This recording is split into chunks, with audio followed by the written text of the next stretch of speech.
This Saturday at 8 p.m. Eastern Time, we have a Big Ten football matchup between the 5-4, 3-3 in Big Ten play Washington Huskies and the 7-1, 4-1, 6th-ranked Penn State Nittany Lions. And for all of you Washington fans, this game will take place at 5 p.m. Pacific Time. This game is streamed on Peacock, which I think is a war crime, especially given that this is Penn State's whiteout game, so we will have another whiteout environment, as we had one against Illinois, but this will be the official whiteout. I'm very excited to see that environment. Penn State is favored by 13 points. The line opened up at Penn State minus 13.5. It's trending down by about a point to Penn State minus 13. And the Nittany Lions right now are given a 87.3% chance to win this game per ESPN's FPI. Washington is coming off of a close home victory over the USC Trojans.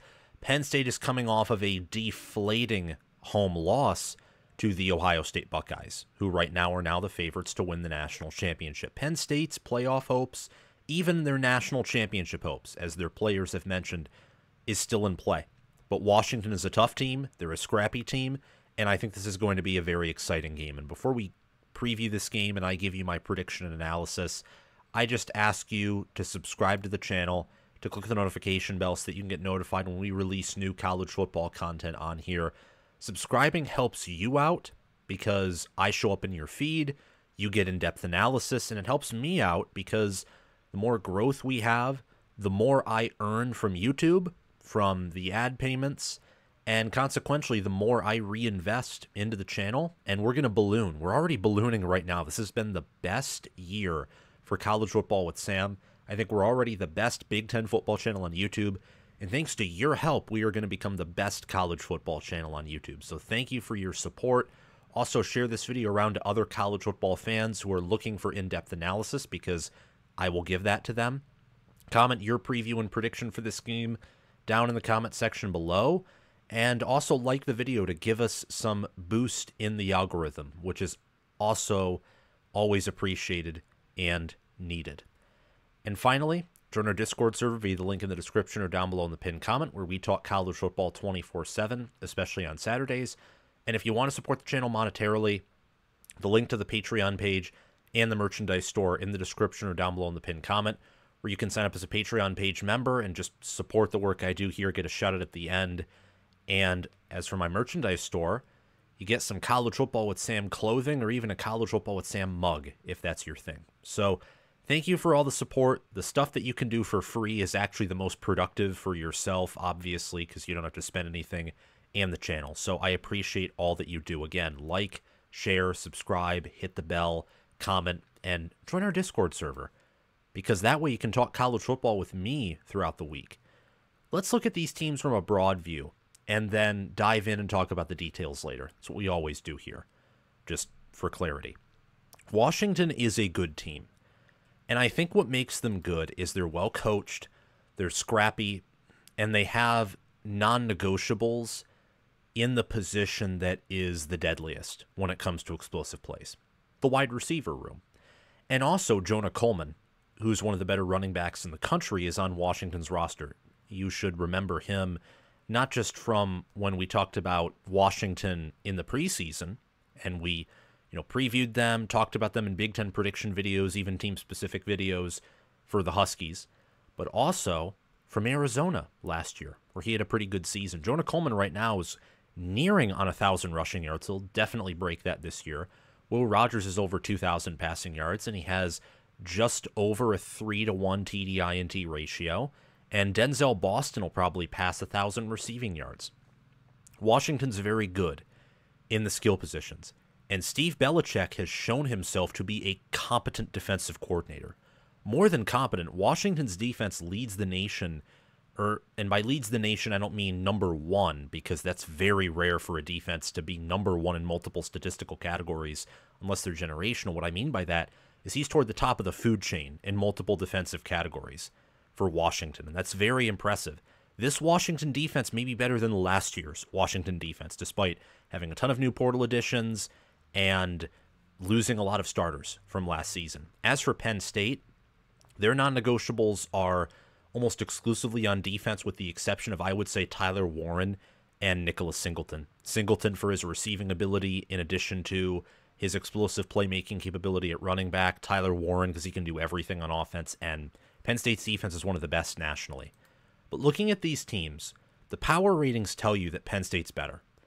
And I would also say something that power ratings should take into account, and I think will in the future, is the distance for these teams travel. Because remember, Washington is coming all the way from Seattle. A city, different climate, different weather, obviously multiple time zones away. They're coming all the way to State College, Pennsylvania, which is out in the middle of nowhere, a little bit up in the mountains, and multiple time zones away. Complete change of environment. Oh, different weather too. So there's a lot of environmental factors that help Penn State, in addition to home field advantage and power ratings viewing them as the better team here. I'm laying all that out to say Washington's good, but this may be their most challenging game of the season thus far. You have Oregon at the end of the year on the road. That's also going to be very challenging. Washington's viewed as 6.8 points better than the average college football team per FPI, 9.3 points better than the average college football team per S&P+. Per my potential power ratings, which I'm introducing now and forever in my preview and prediction videos, Washington is viewed as 5.3 points better than the average college football team. Penn State, conversely, 19 points better than the average college football team in FPI, 23.2 points better than the average college football team per S&P+, and per potential power, 21.9 points better than the average college football team.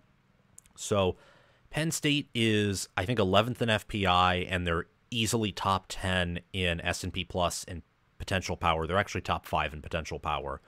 Washington is just around, my understanding, that 30 to 25, in some cases maybe a little bit higher in all of those power ratings. Potential power, by the way, for those of you who don't know, and I'm just going to be talking about a variety of things potential power does in different videos, because actually, if you want me to make a dedicated video about potential power, let me know in the comments section. Thank you. But it only grades power for teams right now, because it also includes some manual additions that I make, depending on, like, if I disagree with the analytics about how good a certain position group is for a team. I have my own coaching rankings factored in. And since I don't know nearly as much about the group of 5 as I do about the power 5, I don't want to be inserting my uneducated opinions about, let's say, Utah State or a MAC school into ratings. So that's why placements may be different in potential power compared to other power ratings, which rank all 134 FBS teams. But anyway, as it relates to this video, Penn State's viewed as the better team by a variety of power ratings. It'd be the same for any others that you'd look up, clearly better than Washington. Washington, on a play-by-play basis, on average is slightly outperformed by their opponents. That's why they have a negative 0.004 points per play margin. Their expected points added margin is 0.157, but their expected points added per play, which is, depends on where you are on the field, what you're doing. It kind of measures everything from my understanding of things. But field position's big for EPA because your expected points added increase the further you go down the field.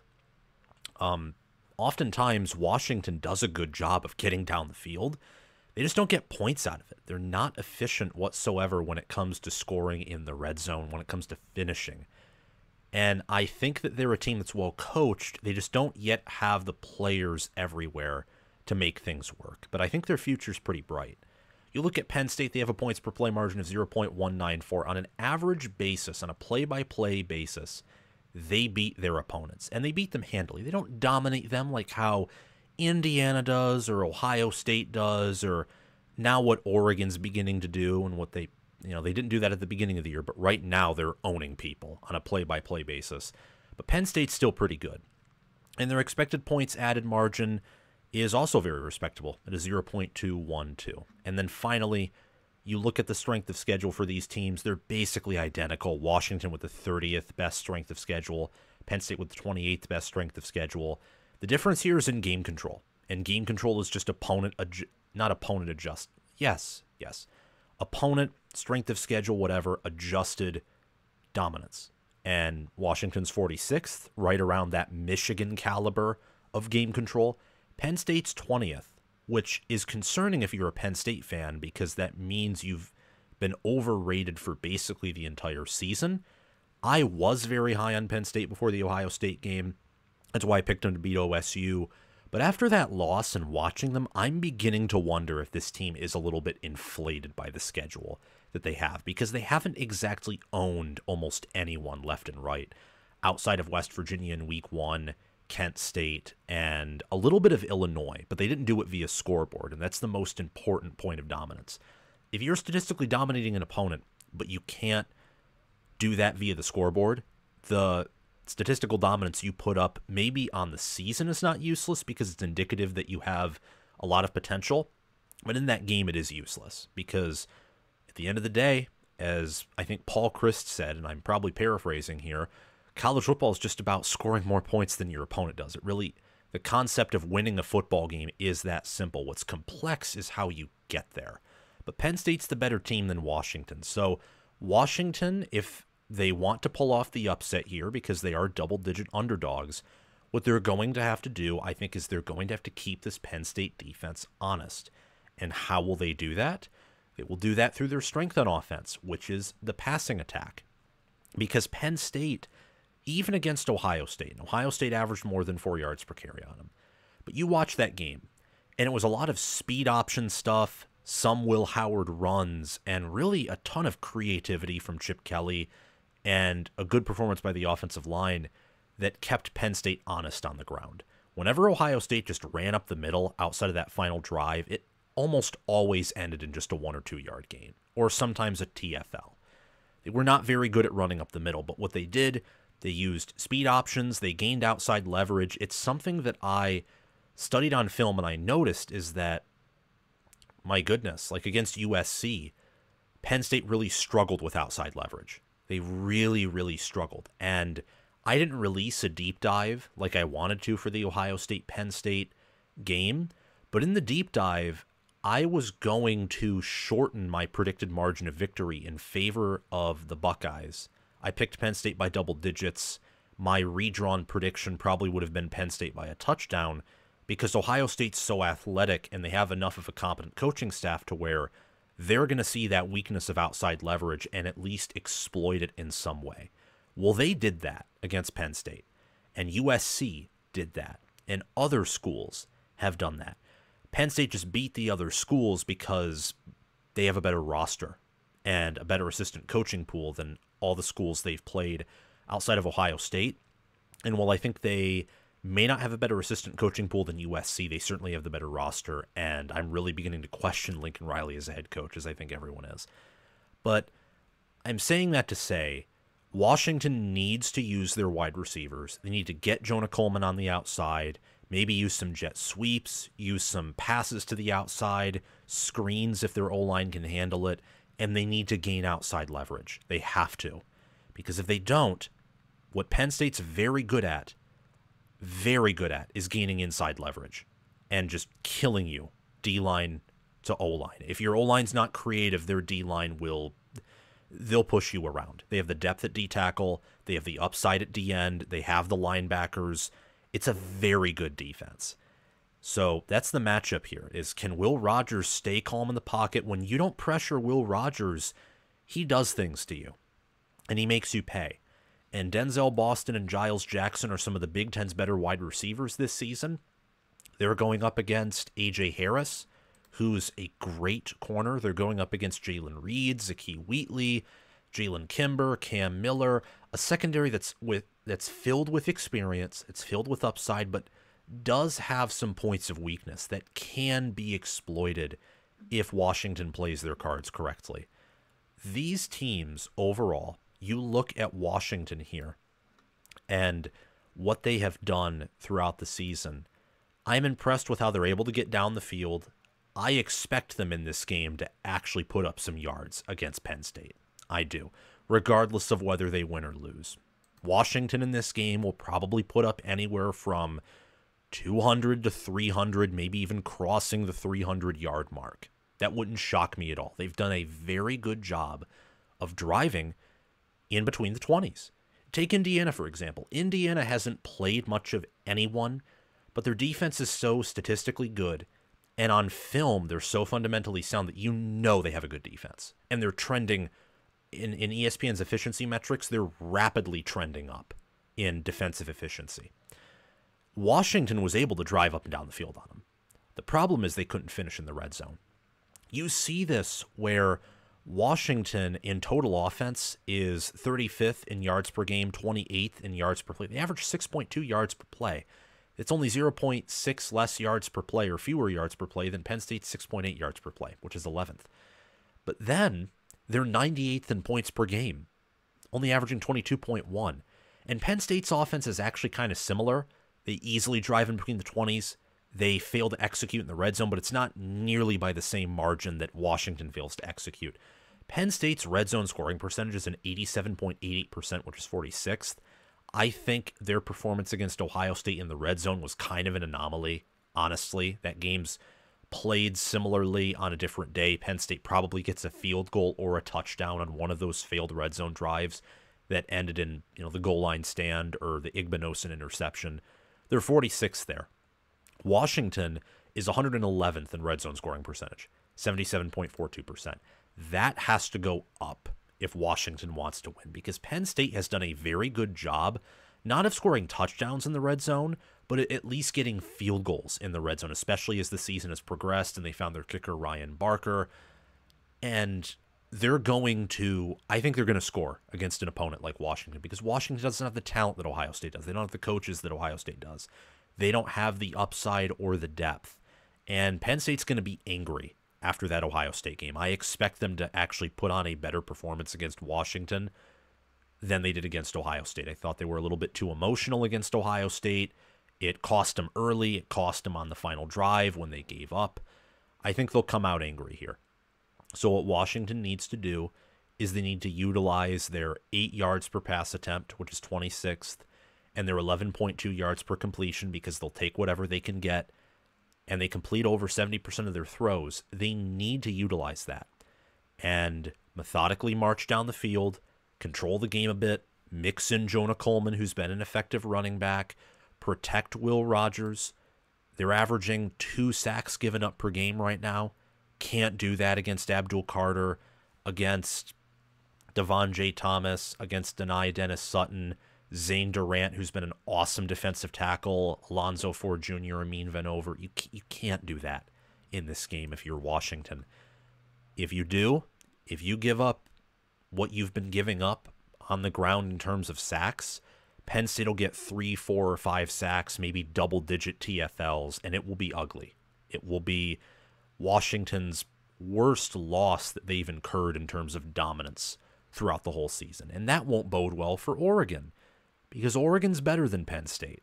And I think we all know that right now. But that's the critical matchup right here. Penn State's defense, specifically their passing defense, which is, it's very, very good. Ohio State was able to get behind them a few times, but that'll happen when you have Jeremiah Smith and also some of the young corners that they do, and the fact that Penn State plays a ton of man. Ultimately, they did a pretty good job overall. They got to Will Howard at times. At the end of the game, I think they were gaining an edge in the trenches on their D-line versus Ohio State's O-line. Again, until that final drive where I think it was pretty clear the defense quit. Penn State's only allowing 9.6 yards per pass attempt, which is 5th, and 13.4 yards per completion, which is 20th. Opponents, well, that's their passing offense, correction. Their passing defense, they only allow 5.9 yards per pass attempt, 12th, and 10.2 yards per completion from their opponents, which is 11th. So top 15 there. Opponents only complete 58.23% of their throws. Washington's passing defense only allows opponents to complete 53.18% of their throws. And Washington's passing defense is top 10 in a variety of categories, despite the fact that their sack percentage is outside of the top 50. So interesting matchup here, I think. And something that I was excited for early in the preseason was this game. Even after DeBoer left, I thought this was kind of a fascinating matchup, especially with it being after the Ohio State game. So I'm excited to watch this, even though it's on Peacock, which, again, TV networks, why are you doing this to college football fans? It's absolutely criminal. Looking at these offenses, I take Washington at receiver easily and Penn State everywhere else. That's how it goes. I do think that even after that performance against Ohio State, I think that Drew Aller is a better quarterback than Will Rogers. Will Rogers is 2,284 passing yards, 8.2 yards per attempt, 71.1 completion percentage, 13 touchdowns, 4 interceptions, 153 passer rating.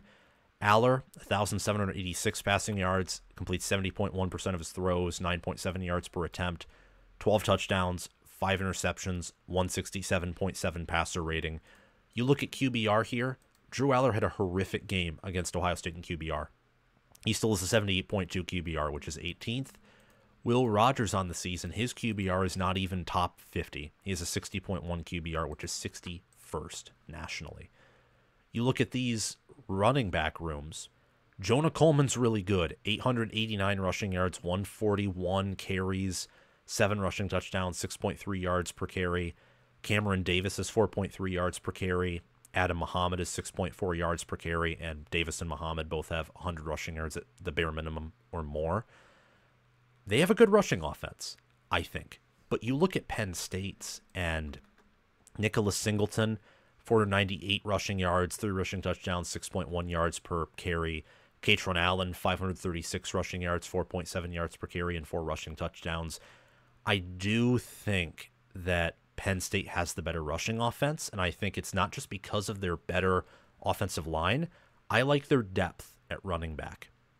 And this actually includes Quentin Martin Jr., who's their third-string running back. Actually, Cam Wallace is their third stringer, but Quentin Martin Jr. is the future at running back for Penn State. Big-time recruited to Pennsylvania, true freshman this season. He's looked good both in spring ball and in the limited action that he's seen with the Nittany Lions this season. It's mostly Katron Allen and Nicholas Singleton, obviously, who make up one of the better rushing duos in all of America. Have over 1,000 combined yards, average over 5 yards per carry slightly, and have 7 rushing touchdowns. And through the air, Singleton has 4 receiving touchdowns and over 200 receiving yards. Katron Allen has 1 receiving touchdown and 52 receiving yards. Jonah Coleman has 142 receiving yards, no receiving touchdowns. So the Nittany Lion running backs, they're deeper than Washington. I think that Jonah Coleman right now presents the best rushing threat out of the 3 that we're talking about right now. But Singleton does have this unique threat in the short and intermediate passing attack that I think is a non-negotiable that you have to deal with. I mean, he helped Penn State have a chance with how poorly of a game they played against Ohio State, in part because of his receiving capability. Speaking of receivers, let's look at Denzel Boston, Giles Jackson, and Jeremiah Hunter. Denzel Boston is 682 receiving yards. Giles Jackson is 597. Jeremiah Hunter is 312. Tight end Kaliki Latu is 306. Decker DeGraff, another tight end, is 182. They all have at least 182 or more receiving yards. Denzel Boston has 9 receiving touchdowns. Giles Jackson and Decker DeGraff have 2, and Jeremiah Hunter has 1. Compare that to Penn State's receiver core with Tyler Warren, tight end, 606 receiving yards, 4 receiving touchdowns. Harrison Wallace III with 395 receiving yards, 2 receiving touchdowns. Liam Clifford with 246 receiving yards and a receiving touchdown. And Omari Evans with 236 receiving yards and 2 receiving touchdowns. It's pretty obvious you take Washington at receiver, but Tyler Warren, 606 receiving yards. He also on the ground has 87 rushing yards and a touchdown through the air, 2 of 2 for 26. He's the best tight end in the country, and it's not even questionable there. And behind him, they have Khalil Dinkins and Luke Reynolds, who are good tight ends in their own right and who would be starting at multiple schools if they had the opportunity to. Penn State has one of the best tight end rooms in the entire country here. So easily tight end for Penn State. Running back, I think there's an argument to make that Washington's better there. Quarterback, I'd say by the numbers, there isn't much of an argument, but if you want to tell me that Aller's in the better system, he's spoon-fed throws while Washington relies more on Rodgers to win the game, I'll hear you out on that. And then on the offensive line, Penn State on the ground this season, they're averaging 5 yards per carry. Washington's averaging 4.6. Washington allows their quarterbacks to be sacked on 5.39% of their dropbacks. That's 51st. Penn State only allows their quarterbacks to be sacked on 4.11% of their dropbacks, which is 36th. So I think the offensive line clearly favors Penn State. They're both in terms of depth, upside, starting experience, all that good stuff. And they're also better in the trenches on defense. I think Penn State's better everywhere on defense outside of corner. A.J. Harris has been good. Jalen Kimber not nearly as good, and they do have some questionable depth there. You look at Washington's cornerback room, and Thaddeus Dixon and especially Ephesians Prysock, they have had good seasons, and they have a lot of experienced players in that room. Checking out these passing defenses actually yields a pretty interesting result. Remember, they've played similar strengths of schedule. I think Penn State's faced the best passing offense out of the two in Ohio State, especially the best receivers. Washington, they only allow 5.4 opponent yards per pass attempt, which is third, and 10.1 opponent yards per completion, which is ninth. Penn State is 12th and 11th in those categories. Washington only allows 147.5 opponent passing yards per game, which is third. Penn State only allows 175.5, which is 14th. Washington only allows their opponents to average a 103 passer rating, which is 6th. Penn State allows opponents to average a 113.2, which is 18th. And they do that with a 5.58 sack percentage, which is 74th. They don't have that good of a pass rush, and yet their secondary does a very good job. Huge part of that's due to their cornerback room. And you look at their cornerback room, especially Ephesians Prysock here, and Ephesians Prysock has 5 passes defended and a forced fumble. Thaddeus Dixon has 8 passes defended and an interception. Carson Bruner, linebacker, 3 interceptions, 5 passes defended. I mean, Steve Belichick runs a unit on defense. These defenses are closer than you might initially think if you just hear Washington versus Penn State. I mean, you think to yourself, they may be close on offense, but defense, I don't know. I think Penn State is a pretty big edge there. I think Penn State does have an edge, and I think roster-wise, they certainly have a big edge. Coordinator-wise, I think it's pretty close, very close. I think defensive staff-wise overall, it is closer than your eyes and your intuition might tell you. And I like Washington's defense. What more can I say? I do like Penn State's more, though. I think they're better on the defensive front, and I really like their safeties, even with K.J. Winston injured. You look at these rushing defenses, and then we'll get to the players to pay attention to. Penn State only allows opponents to average 3.4 yards per carry. Washington allows opponents to average 4.3. Penn State only allows 103.5 rushing yards per game, which is 12th. Washington allows opponents to average 150.3, which is 67th. So that's something that Washington, if you're looking for another matchup in this game outside of Washington's passing offense versus Penn State's defense, look for Penn State's rushing offense against Washington's defense. That is going to be interesting. Woody Marks and USC had a ton of success when they chose to run against Washington on the ground. And Michigan's had success on Washington on the ground.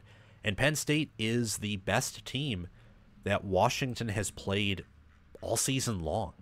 And Washington has lost games in part because of their rushing defense against Rutgers, against Iowa. Indiana, now that I think about it, Indiana, and this is just because there's so much things in my head, I think Indiana is better than Penn State, honestly. So correction there, Penn State's not the best team that Washington's played. They aren't. But Indiana, I think, is much better with Curtis Rourke than Taven Jackson, especially in terms of upside. So while Indiana overall is a better team than Penn State, I do think that Washington may be facing a tougher challenge in this environment against this team than they did against Indiana 2 weeks ago when they lost to the Hoosiers 31-17.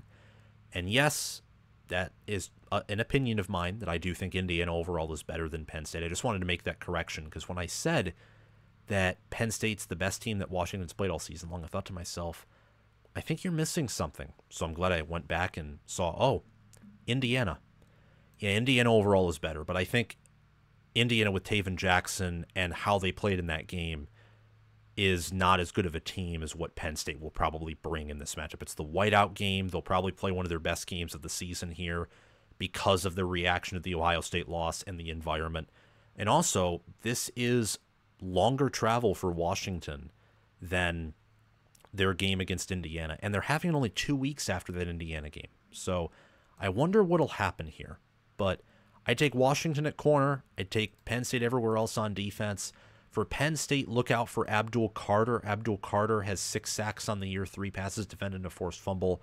Look out for Zane Durant with a pass defended and 2.5 sacks. Denied Dennis Sutton, Kobe King, Smith Vilbert, Jalen Reed, Amin Vanover, Devon J. Thomas. Look out for those players on defense. And as for Washington, I would say pay attention to their secondary and what they're going to do against Drew Aller and this Penn State passing offense. Who covers Tyler Warren? Who does? Is it Cameron Fabukulainen? Is it Cameron Brassard? Is it a linebacker?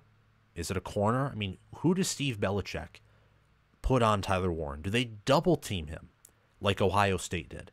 Those are some interesting questions there. But I'd obviously look at Ephesians Prysock, Thaddeus Dixon, Jordan Shaw with 6 passes defended at corner, Kamori House and Carson Bruner, who combined have 4 interceptions and 8 passes defended, Cameron Fabukulainen, who has 2 interceptions and 2 passes defended. Washington on the season is 8 interceptions and 42 passes defended. I mean, this is a good secondary, and they do a lot to compensate for the fact that they only have 14 sacks on the year. Penn State has 17 sacks on the year, 7 interceptions, 30 passes defended, 6 forced fumbles. They play a pretty bend but don't break defense, and Penn State's defense likes to keep things in front of them. They're not as aggressive as the Manny Diaz defense of last season. In the trenches, I think Penn State is the better D-line and the better O-line, so no further comment. They have the better trench play. Special teams-wise, I actually think Washington is better. I think Penn State is the better kicker. That's huge, but Penn State, they haven't been good in special teams. In kickoff blocking, their punting game has been absolutely horrific, and I'm just going to leave it at that.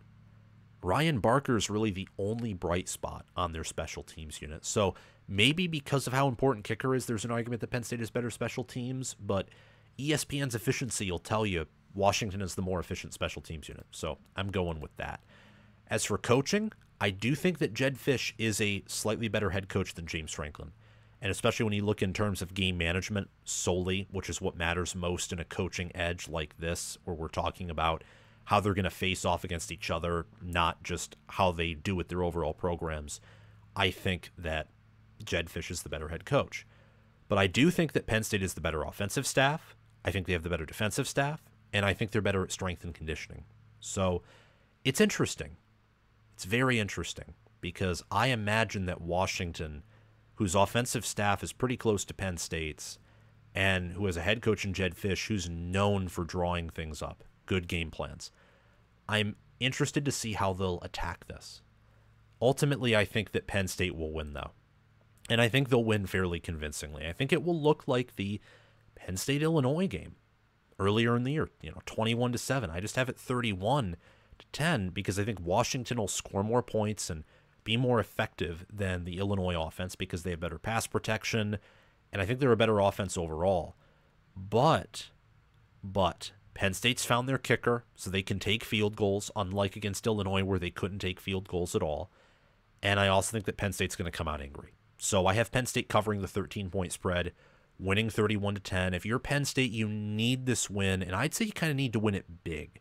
Because if you want to guarantee that home playoff spot, which I think is a guarantee if they win out, but especially that 5 seed, it looks like if Penn State wins out, as long as Ohio State doesn't beat Oregon in the Big Ten, or as long as Oregon wins, as long as they win the Big Ten, beating Indiana and Indy, or Ohio State and Indy, as long as that happens, it looks like Penn State's going to reach that 5 seed. But to guarantee that, to solidify that, win out, win big. As for Washington, Washington's a team that's playing spoiler. They're playing to attract more recruits, better players, and to give Jed Fish a feather in his cap. So this is a big game, despite the fact that Penn State's ranked 6th and Washington's unranked. It's a big game for both programs.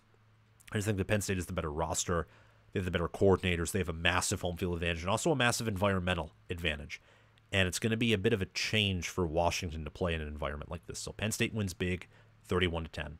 Thank you all so much for watching this video. Remember to like, subscribe, hit the notification bell, and comment your thoughts down below.